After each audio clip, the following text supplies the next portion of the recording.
Sejumlah karyawan dan juga pekerja harian sebuah jasa pengiriman atau ekspedisi diduga disekap di dalam gudang. Video viral di media sosial menunjukkan 5 orang kurir yang diduga disekap di sebuah gudang di kawasan Sunter, Jakarta Utara. Sejumlah pria yang diduga merupakan karyawan sebuah perusahaan ekspedisi terlihat disekap oleh perusahaan tersebut.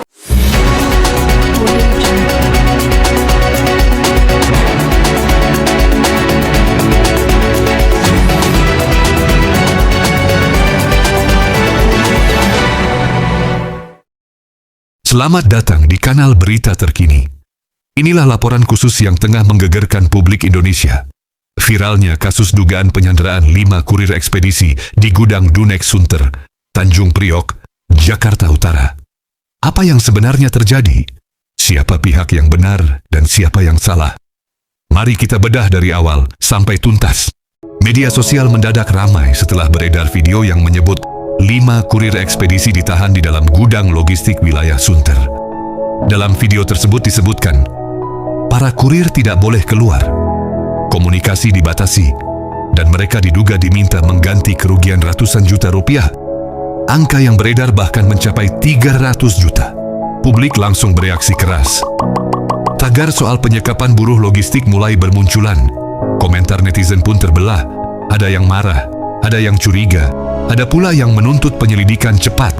Tak butuh waktu lama, berselang dari video tersebut viral, aparat dari Polsek Tanjung Priok langsung melakukan pengecekan ke lokasi. Penyelidikan juga mendapat perhatian dari jajaran Polda Metro Jaya. Hasil awal penyelidikan justru memunculkan fakta yang cukup mengejutkan. Menurut keterangan kepolisian, ruangan tempat para kurir berada tidak dalam kondisi terkunci, tidak ditemukan tanda-tanda kekerasan, dan tidak ada bukti kuat yang mengarah pada tindakan penyekapan secara hukum. Hal yang disebutkan dalam keterangan kepolisian tentu berbeda dengan narasi yang viral di media sosial. Lalu, dari mana semua ini bermula? Informasi yang berkembang menyebutkan adanya dugaan penggelapan barang kiriman oleh oknum tertentu. Nilainya tidak kecil. Perusahaan ekspedisi diduga mengalami kerugian dan berusaha menelusuri tanggung jawab. Disinilah situasi menjadi panas. 5 kurir yang bekerja dalam satu lingkup operasional ikut dimintai klarifikasi. Namun proses internal inilah yang kemudian ditafsirkan berbeda ketika video tersebut beredar.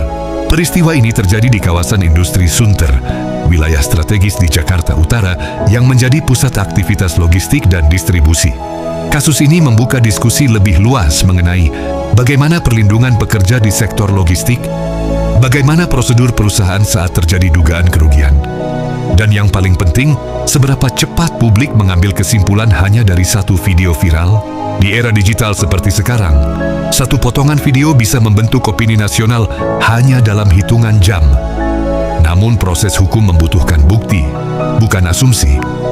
Sebagian publik menganggap ini bentuk ketidakadilan terhadap pekerja. Sebagian lagi meminta masyarakat menunggu hasil penyelidikan resmi. Situasi ini menunjukkan satu hal penting.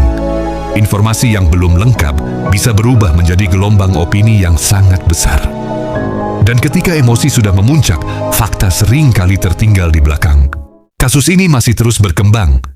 Penyelidikan masih berjalan. Dan kebenaran akan diuji oleh fakta, bukan oleh viralitas. Apakah ini benar penyekapan? Ataukah hanya kesalahpahaman yang membesar? Tulis pendapat Anda di kolom komentar. Menurut Anda, apa yang sebenarnya terjadi? Sampai di sini laporan berita hari ini. Sampai jumpa di berita berikutnya.